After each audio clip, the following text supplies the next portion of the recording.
हुजूर ने तरावी की नमाज या क़यामुल लैल न उसे फ़र्ज करार दिया, न उसके बाद जमात कोई एहतमाम किया मुस्तकिल।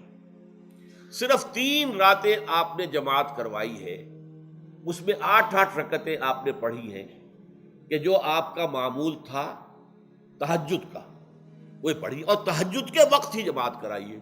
ये है वो हदीस। इसके अलावा किसी नमाज तरावी जो है जो हम पढ़ते हैं 20 रकतें, इसका कोई जिक्र न दौर नबवी में है न दौर सिद्दीक़ अकबर में है। ये दौर हज़रत उमर की खिलाफत में हुआ है।